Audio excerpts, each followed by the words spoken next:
Let's get it. Let's get it. Let's get it.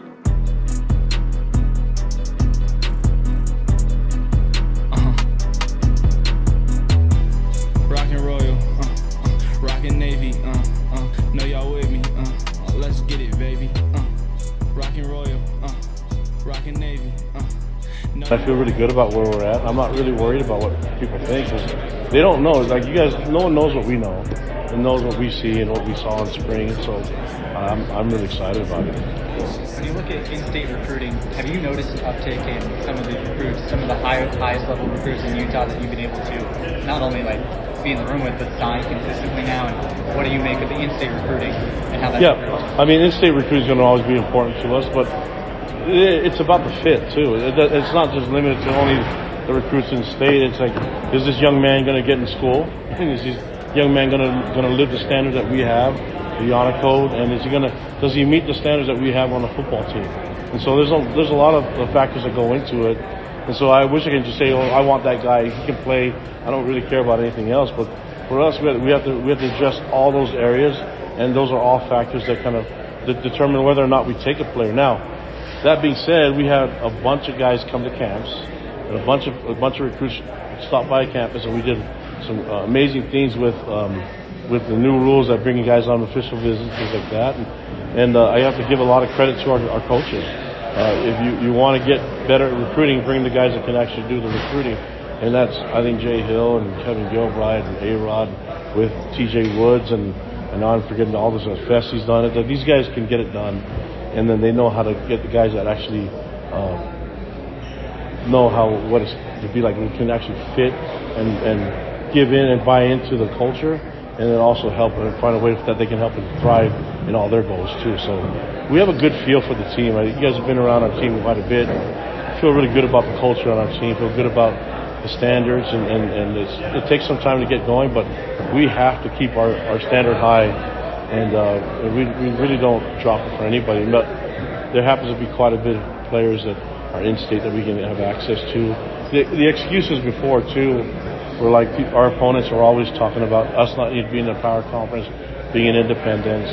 And so they're always looking at ways to make us look like we're not at that level. Now we are. And now they're saying, oh, they only have 1 year in it. So the excuses are changing. Things are trending the right way. I feel good about where we're going. With the addition of Hillstead, how many scholarship quarterbacks are you going to have in fall? Is it 5 or is it 6 or what's?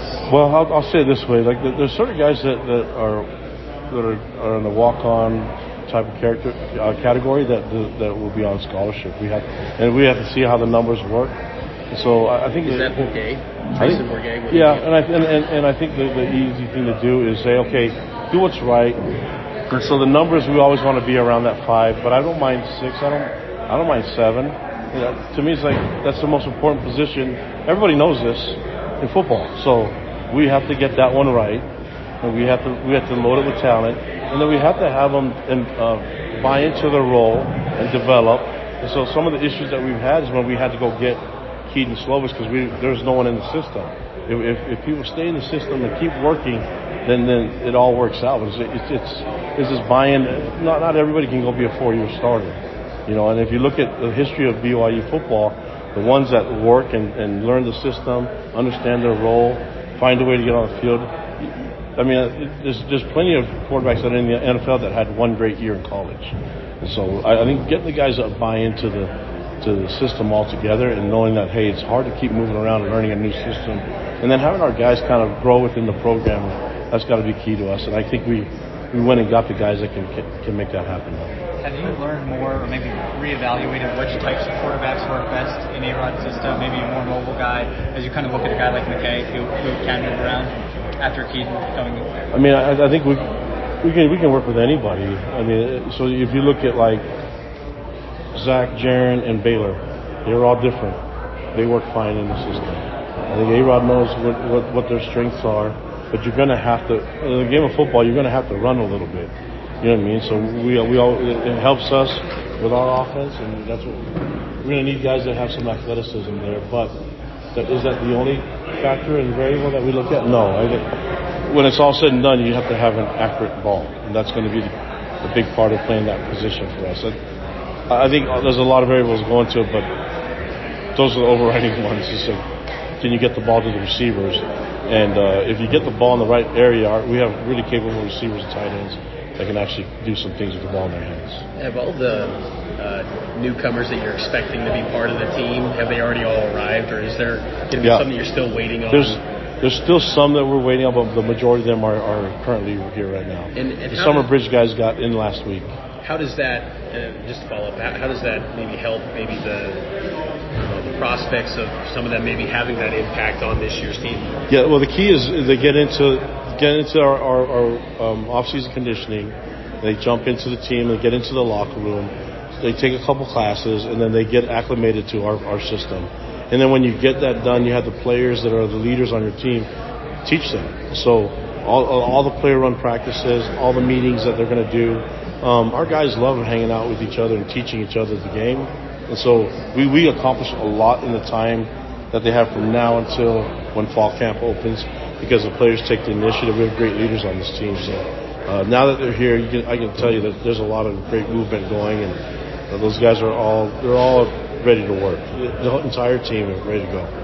It's probably unfair because it's a little bit of a small sample size, but we love small sample size in the media. So have you noticed anything change about your recruiting, whether it's philosophy, strategy, schematically, anything like that on the recruiting front since you guys joined the Big 12, with sort of who you're looking at, the kinds of players that you look at, that kind of thing? Well, I think it's more like the access to players that we wouldn't have even really had a chance before. I think once we went into the Big 12, it opened the doors for a lot of people, and that's not just in-state, that's everywhere across the country. Sure. And so we had more people contact us for interest than us going out and recruiting than we've ever had before. And that's because we're in a Power 4 conference or Power 5 conference, or whatever you call them. But currently, I feel like there's going to be more opportunities to land a bunch of guys that BYU's never seen before. The key's got to be that they have to be a great fit. It just can't just be playmaking ability. You know what I mean? So I think we have to protect the culture and protect our team. So most of the guys that we bring in, when you look at it, so we filter. I mean, if it's just off of highlights, that's just not going to work. We got to dive into it, and that's the recruiting allows you to do that now more than ever before. So this is the first day of vacation, and I have coaches that are here working and excited to be here at this tournament. But the recruiting never stops. These guys work nonstop at it, and I'm really thankful that they're getting it done. There has historically been kind of that traditional BYU recruit, if you will, but it does seem like you guys are maybe expanding a little bit what a traditional BYU recruit looks like in some ways, and I got to think that's probably in large part due to the Big 12 affiliation, maybe? Well, and also the information is easier to pass on now. So like with everything that's going on with our school and university being able to put things out on social media, and it sparks the interest for a lot of people out there. Sure. And so there's a lot of content out there. And I would have to say that BYU does an amazing job at putting content out there so that when someone's just randomly just checking in on it, they can find themselves consumed with a bunch of content. Interviews. Sometimes too much, right? Yeah, but there's never too much information though. And then you're in an area where like our fan base they get involved too, and that creates this certain kind of energy and momentum. So with all that said and done, we still can't forget what got us, what BYU actually is about, and you still have to have a great staple of players that are BYU grown. You know what I mean? So we still can't bypass those guys. And so we have to now just got to be right with everything. And what that's done is extended our recruiting to the walk-ons, where they're not just practice players anymore. You have to look at these walk-ons as possibly guys winning a spot and earning a scholarship, and that's so you're extending the roster and getting it more athletic and more competition. It's a lot of fun.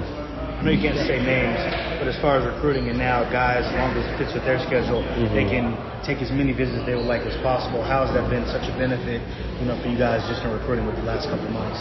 Yeah, I think that's great that they can go a lot of visits. You know what I mean? And that means that it gives us opportunities. Before it was limited to 5, so now it gets other people that would, hey, I'll take a trip to BYU even if it's for a day. I'll just go check it out.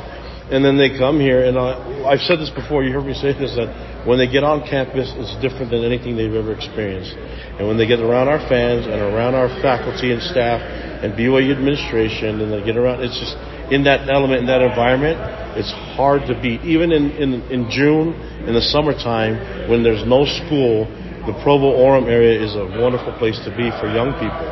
So when they come here and they see that, and it's way different than anything they've experienced, it sells itself. You know what I mean? But now they can go on more visits. Yeah, let's go. Whatever we can do to get a guy to be here, bring his family, it's just going to help us even more. You mentioned Trayson Bourget, one of those walk-on guys, scholarship guys. Is he going to have a chance maybe to earn first-team reps, or is the competition just strictly Gerry and Jake? Especially early on, all those guys have an opportunity. When they're doing their practices, play-run practices, all that stuff right now, they are looking really good. So I can't just sit there and say that this guy. So the improvement from April, which is end of spring ball, it was the last day of March, right, to now, that's a lot of time, even till fall camp opens up. So if someone makes a huge jump in improvement from then to now, what am I going to do? I got to play the best. So I'm not really worried. The problem would be there's only so many reps to give out early, and if they're going to be the best and they're going to show that they made a huge jump in improvement, it needs to be shown right at the get-go from the opening of camp. And so that's kind of where we're at. But I don't know any other way than to play the best guys. That's always how it's going to be at BYU.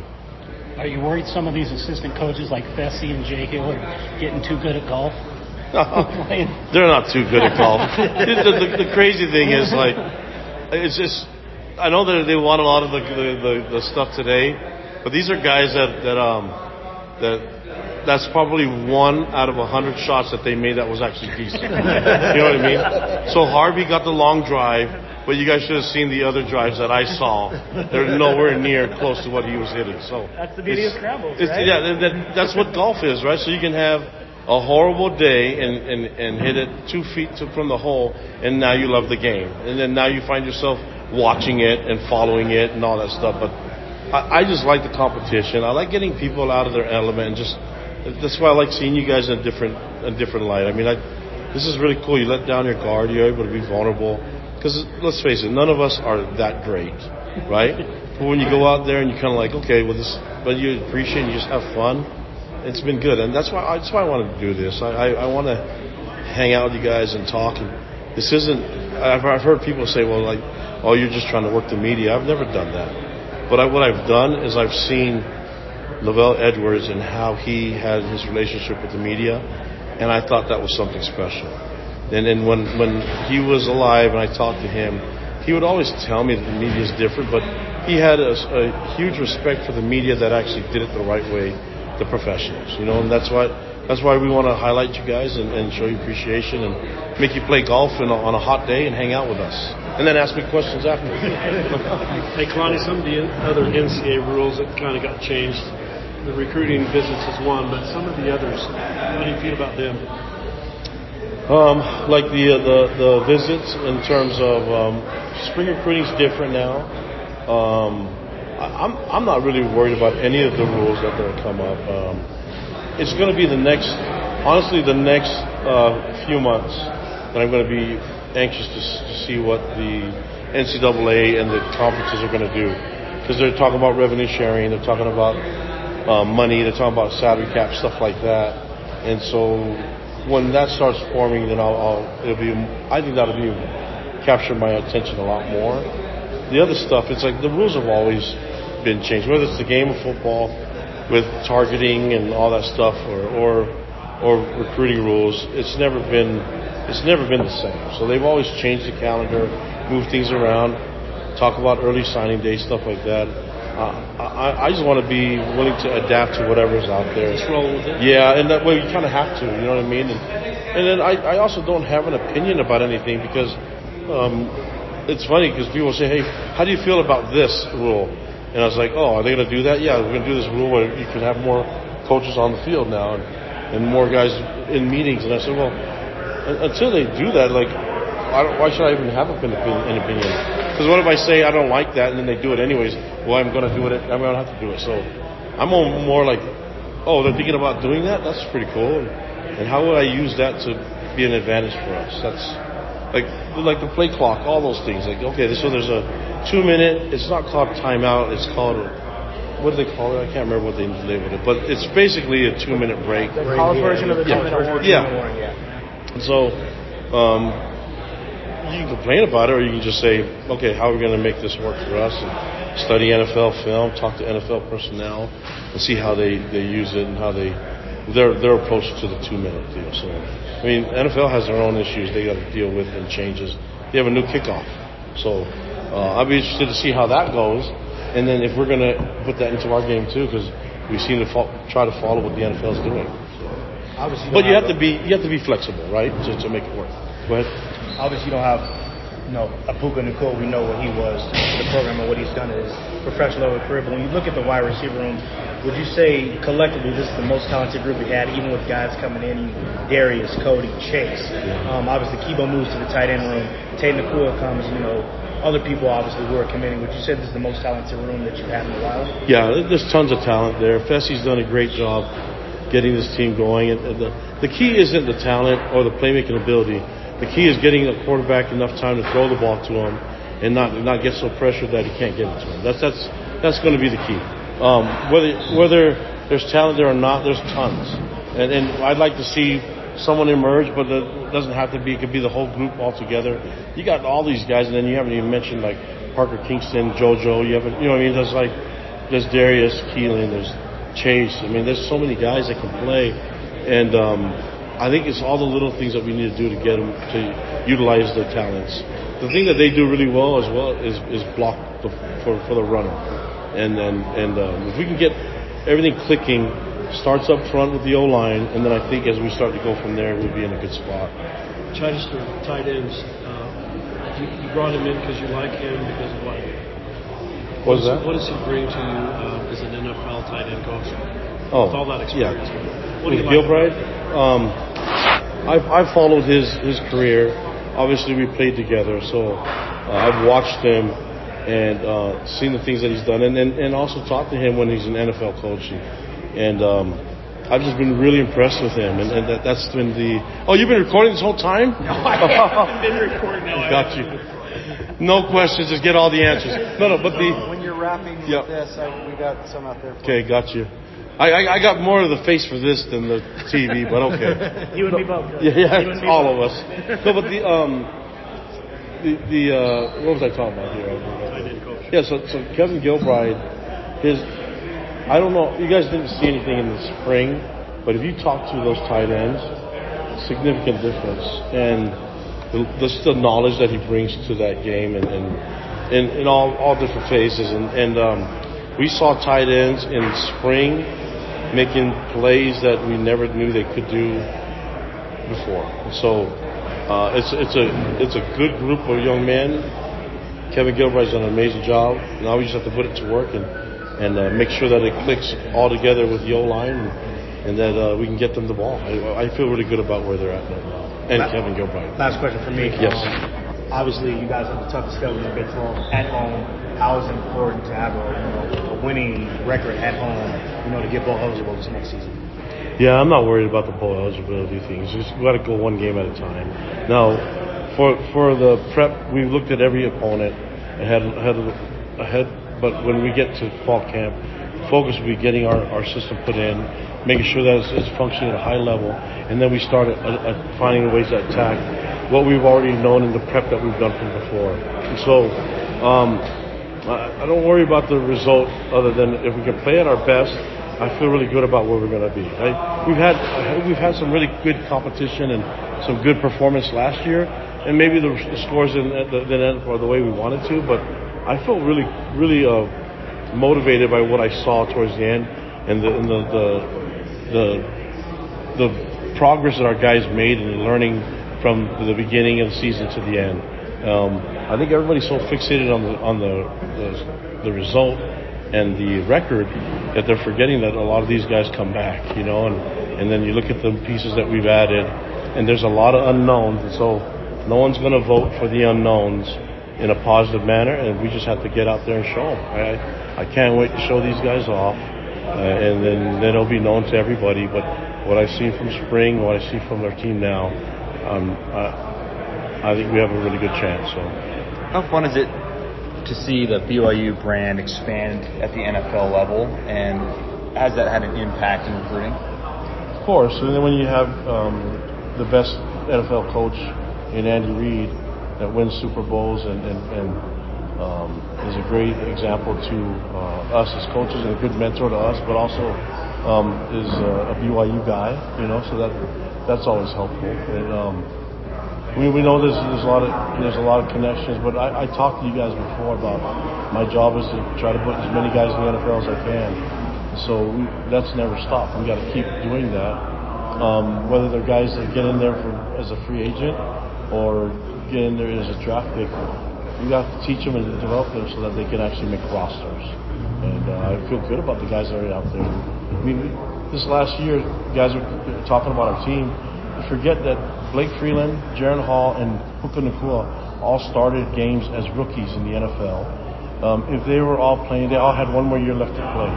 So if they were all playing on our team, then it's a different team, right? So because they left, we had to make some adjustments and then get guys like Keaton to come play for us, and it just there's some adjustments we have to make. I'm just prepping for our guys for that to happen again this year. We have some success. We're going to lose guys. Hopefully, guys go to the NFL early, but then we're not left with an empty cupboard, so we can actually have a program continue to flow, and then just having guys bought into the developmental part of it. It's hard to do that when there's this thing called the transfer portal. That's just gives them an excuse to leave and quit. But our guys aren't like that. I think our guys came for the right reasons. They know that they got to develop, and all you have to have is one great year to get to the NFL, and I think it'll work out well for a lot of those guys. I said this before. The tradition of our quarterbacks that go to the league, they don't become 4-year starters. They learn, they compete, they get their spot. When Zach Wilson was starting, Jaron Hall was his backup. That's how it works. You just keep, and then you keep funneling and keep working through. If there's a break in the system, we have to go and get guys to come in and develop, and sometimes that happens in the transfer portal. So where we're sitting right now, I feel a lot better than we were last year.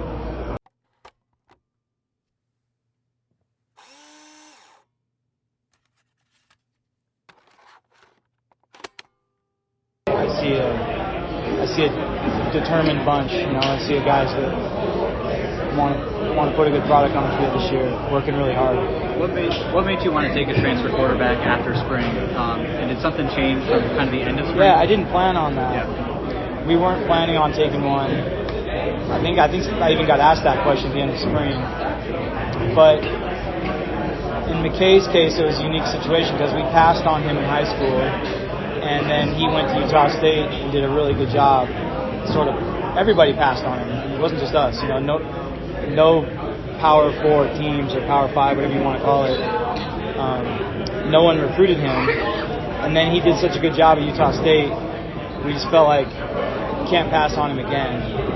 And so he's still so young that he just sort of takes the place of our class of 25 quarterbacks. So we're probably won't sign a quarterback in this class, and we'll just slide McCae into that slot.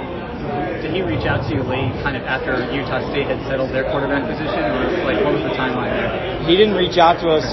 We just heard that he'd gone in the portal, and as soon as his name was in the portal, then I called him. Yeah. But it was the same day. Like as soon as he was in, we called him, and he came down and spent a day with us.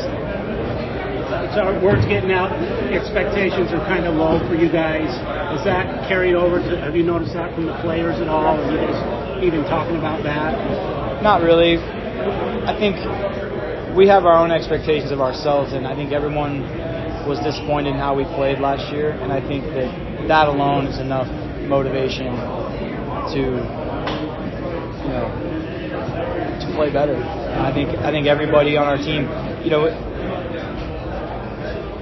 it might have been a blessing in disguise that we didn't pull out one of those last 2 wins, because if you win one of those games, then you go into December and you go to a bowl game and everybody's feeling pretty good, like, hey, we did pretty well. We made it to a bowl game in our first year, and then you go right back into January and start your whole routine again. And I think not making it to a bowl, not playing as well as we had on offense in the 3 years prior, was a wake-up call for everybody. And I think it's been a nice reset, so to speak, for a lot of people. And so whatever people predict, I don't really think it has a huge impact right now. It's more about us just being disappointed with how we played last year. Everybody wants to prove that we're better than that. What do you think the strength of this offense is going into fall camp?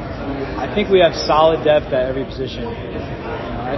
We don't have a Puka Nakua, but we have solid depth across the board. We have depth at tight end, depth at receiver, depth at running back, depth at quarterback, and I feel good about our O-line depth. I was a little nervous about it a year ago, and I think we're in good shape right now. All those guys have improved a lot. And so, the most important thing that I underestimated last year was how long it would take us to play as a unit, because we had a lot of new guys. And I feel like even though we're playing with a lot of the same guys we played with last year, our execution is going to be a lot better, because just playing together is huge, especially at O-line. It's a big deal. And when we had a pretty good run there for 3 years, it felt like the same O-line 3 years in a row. There was a change here and there, but it was like 8 or 9 returning starters each year with 3 or 4 returning O-linemen each year, and the continuity was there. And last year,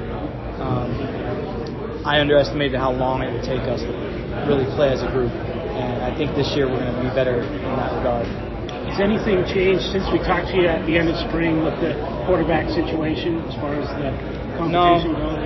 No, I mean, Jake had a great spring. He played really well, no turnovers, and and he did it without, backing off at all on his aggressiveness. And we threw the ball down the field really well in spring, and he took good care of the ball, which was his weakness in those 4 games he played. He made some huge plays and he had some critical turnovers. So we worked to eliminate those, and we're still working on that. But he had a great spring, and then Gerry did a lot of good things.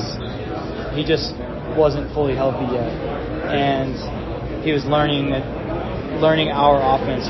A lot of what we do are the same things he did at Baylor, but there's different terminology, so he's learning a new language. But he has made a lot of progress since spring ball ended, both physically and mentally. So I'm interested to see if he can. Interested to see how that plays out in fall camp. We're going to go equal reps for an indeterminate amount of time. We'll see how it goes. Can you have too many quarterbacks? No. How many? No do you way. have? That's a myth. Okay. You can never have too many quarterbacks. And we're going to keep trying to stack that room every year with the best guys we can get. And the cream rises to the top, and it's I believe in that. Competition brings out the best in everyone. And the other thing is, I say this almost every year, but there will be about 15, maybe 20 teams in the country that make it through the whole season with one QB. And so you need depth. You need guys that can play. Have you given any thought to the alignment of the quarterbacks after the depth side of the quarterbacks at all, or are you focused on 1 and 2 with Jake and Gerry? I like how our room is spaced out right now. We have Gerry has 1 year, Jake has 2 years, Bourget has 3 years, McCae has 4 years to play 3, and then Noah Lugo has his full clock. So it's actually spaced out in a way that you never know how it's going to play out, but there's hope for everyone. That they can. So you said that you weren't going to sign a 2025 QB, but there have been reports that you have a commitment from one. I know you can't say his name, Are those Well, erroneous? well, we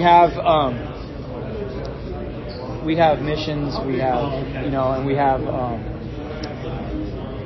have contingency plans, but McCae basically slid into that spot for now. But you're always prepared for things change. If guys leave, that's one of the, you asked about having depth in the room. There's always a chance that quarterbacks will leave, so you have to stay prepared for that.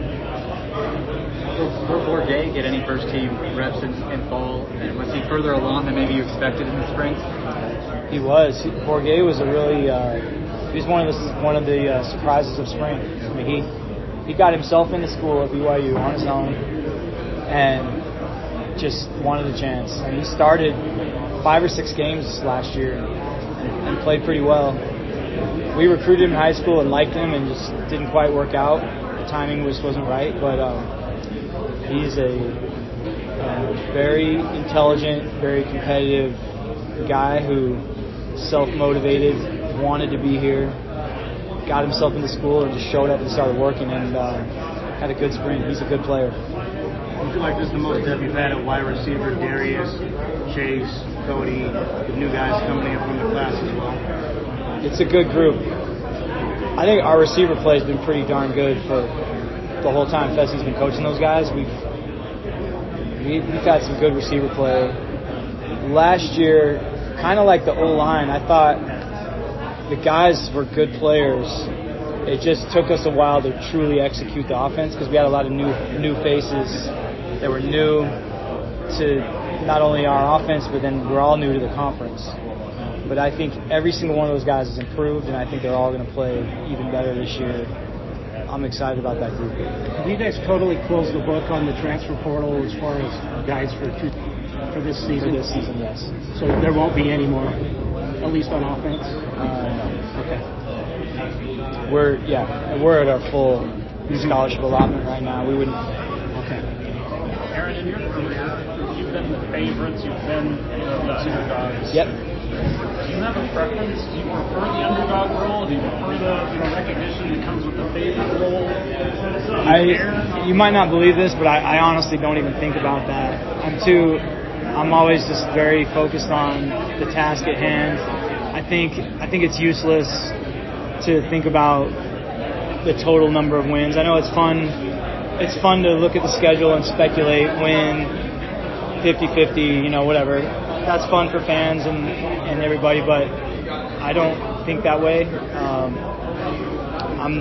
What can I do today to get better at what I'm doing? And I ask each of the players to do the same thing, and then let's go get that first win, and then we'll worry about the next one. I know it sounds cliche, but it's not. If you look too far ahead, or you worry too much about if you're an underdog or a favorite or whatever, you can easily just lose sight of the things it takes to win the next game. And so trying to get our guys just to focus on the process of what it takes to win, and not worry about the end result. The result at the end will be something that we'll all be proud of if we just take care of business right now. What can I do today? And that's what our off season's been like. When you look at it's been a couple months since you made a couple of adjustments on the offensive staff, and one on with TJ and Kevin. With a couple of months to be able to try to see them in practice and all of that, how do you feel like you're kind of fitting into your scheme and Kalani's culture, BYU, that kind of thing? How do you feel like those guys are kind of fitting in the program? They've both been great fits. TJ's an excellent coach. I've known a long time. We almost worked together multiple times at several different schools, and it just never, the stars just didn't quite align.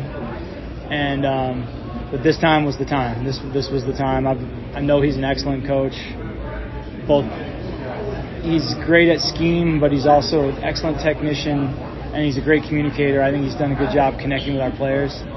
And then I can't say enough about Gilbride, what he brings to the table. I mean, he's an NFL veteran who has so much experience, and he's brought so much to our offense. It's been really fun to learn from him, and for him to bring little wrinkles to certain things we're doing.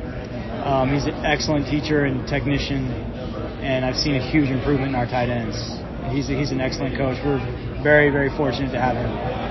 On the subject of TJ, it seems like every time we talk to a lot of the linemen, to Braden or to Connor or to a bunch of those guys, they seem to they kind of fell in love with TJ's coaching style really quickly, for lack of a better term in some ways. Have you already noticed some changes with just how they, like the group and the coach kind of mesh together? Well, I think that I've seen just seen improvement in the players. That's what I see. I look for that. You know, I mean, I don't necessarily listen to always. It's all about production. Yeah, you know, yeah. I guess that's a good way of saying it. I see improvement on the field, and I hear TJ's voice on the field. He has a big presence out there, and so I appreciate that about him. And I wanted to ask a follow-up about what you were talking about the off-season. Yeah. How do you balance this time of year? Because the goal is to get better every day, but you also need that downtime as coach. I mean, there's not much of it anymore. How do you balance that desire to push to get better versus having, I don't know if a day like today's relaxing or not, but having some time off and getting that reset that you guys need as coaches as well? Are you talking about downtime for coaches or the players? For the coaches, for you guys, just what that like is to find that balance when you're trying to improve off of last year. Well, this is what we do for a living. This is my job, so I mean I love it, and I'll go on. I'll have some vacation time with my family, and I enjoy that, and I know how to be present when I'm with my family, but I love this game. I love football, and I've been chomping at the bit since the end of that Oklahoma State game last year to get back on the field and get back to playing how we played in the 3 years prior. And I haven't stopped thinking about it for 1 second since last season. So it never leaves my mind, and I can't wait to play again. So, yes, I'll be on vacation, but for a little bit in July. But I cannot wait to get back on that field. Is that pretty much the sense you get from all the coaching staff and everybody? Because that's kind of the gist that I see when we talk to the coaches in Kalani. I think I speak for our whole offense that we're going to play with a massive chip on our shoulder this year. Baby, rockin' Navy. Shout out to my team's wives and babies. Rockin' Royal, rockin' Navy. Know you with me? Let's get it, baby.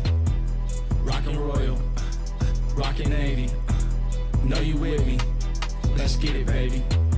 We going long like a cougar tail. Defense hitting hard like some seashells. Getting to the green, I ain't talking kale. Boy, that team up north, man, but oh well.